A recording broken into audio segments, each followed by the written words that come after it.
Halo teman-teman, salam sehat selalu untuk kita semua. Salam sejahtera dengan saya Bung Ropan. Akhirnya Nathan Cho masuk di injury time di saat kita seakan pasrah ya sebelumnya karena klub Heerenveen, tempat di mana Nathan itu bernaung setelah dia dipinjamkan, itu agak sulit kelihatan untuk bisa melepas Nathan, sehingga sampai pada 2 hari yang lalu pun ada keputusan final untuk 23 nama masuk ke AFC.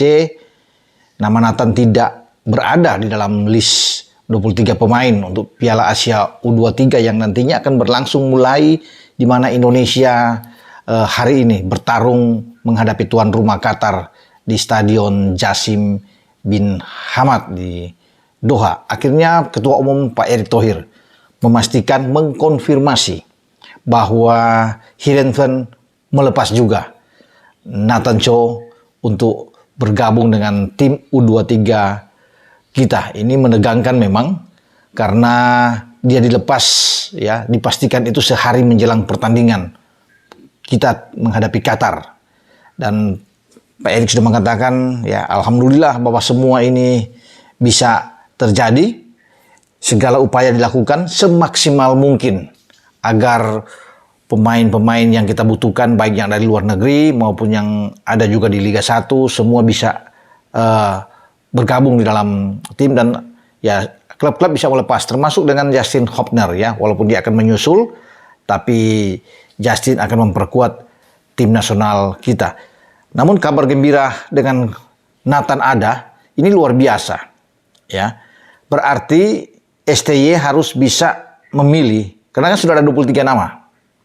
Itu di regulasi yang ada di AFC tidak boleh bertambah. Kalau Nathan masuk jadi 24, harus ada satu pemain yang dikorbankan, yang harus dicoret untuk memenuhi kota yang ada dengan 23 pemain. Nah, siapa pemain yang akan dicoret? Itu semua ya sedang dipikirkan oleh STY.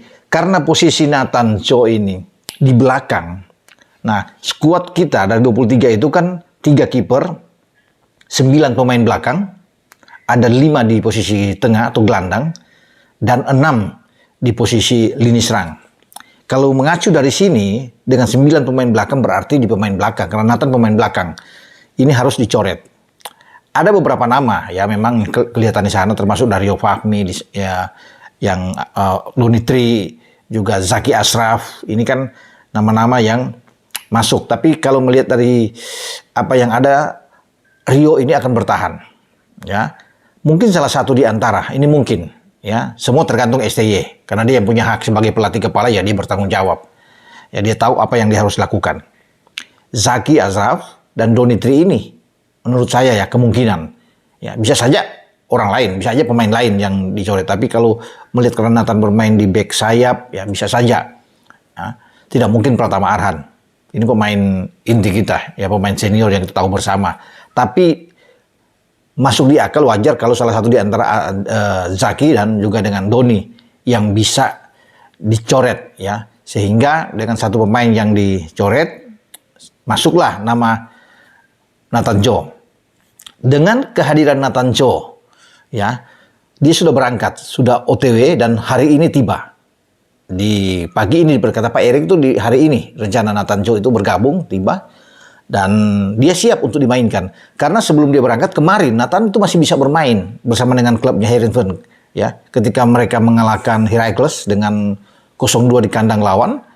Sehingga posisi di klasemen Eredivisie Heerenveen yang juga diperkuat oleh pemain tim nasional kita, Tom Hai di sana, berada di posisi ke-10. Ya, 1 poin, 36 poin. Nah, kemudian klubnya Ragnar Oratmangun, ya, Fortuna Sittard, di belakang mereka, posisi 11-nya 1 poin.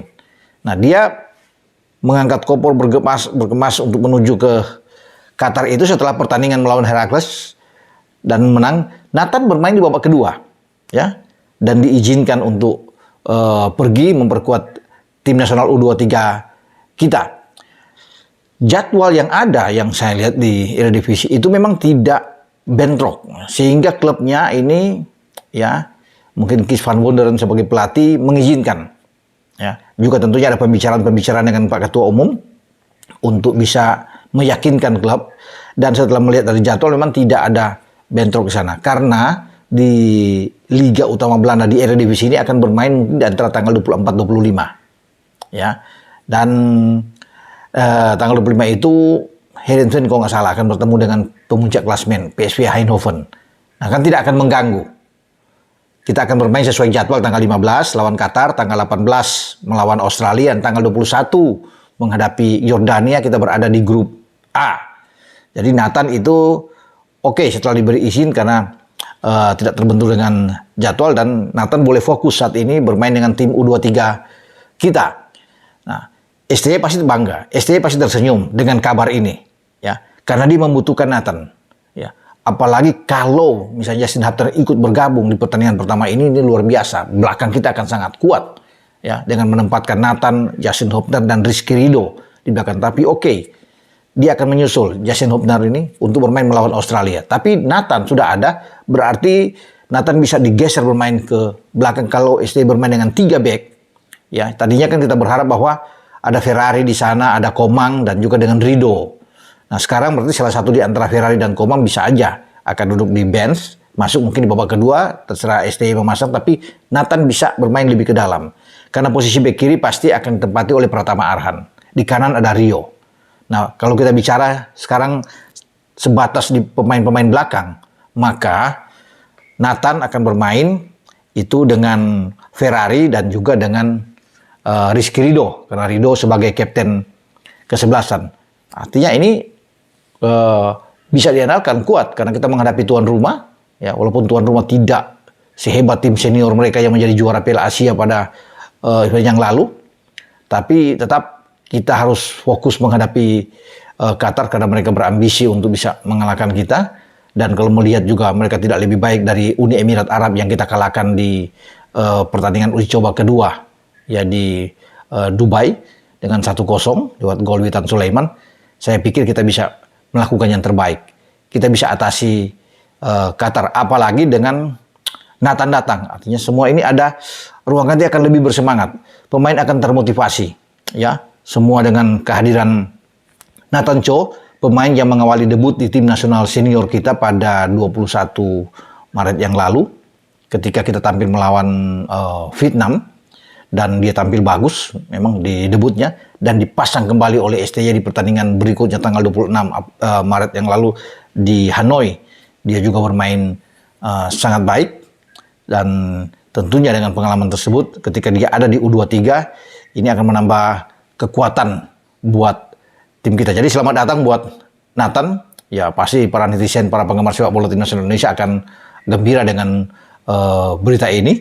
Ketika di saat-saat akhir menjelang kita tampil melawan Qatar, muncullah Nathan Cho. Terima kasih juga buat Pak Ketua Umum, Pak Erik, yang sudah berusaha memperjuangkan semua ini. Ya, luar biasa buat Pak Ketua Umum Pak Erik dalam lobby-lobby agar klubnya bisa melepas Nathan, dan juga Cerezo Osaka akhirnya bisa melepas Justin Hubner walaupun dia tidak akan bermain mungkin di pertandingan pertama hari ini, tapi dia sudah akan bermain. Dia akan tiba tanggal 17 dan akan bermain sesuai info yang ada melawan Australia.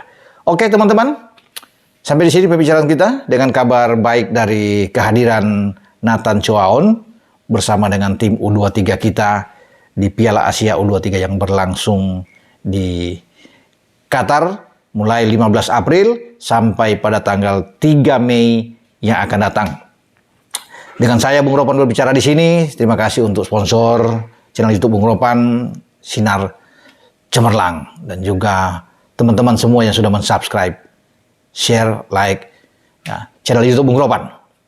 Ciao.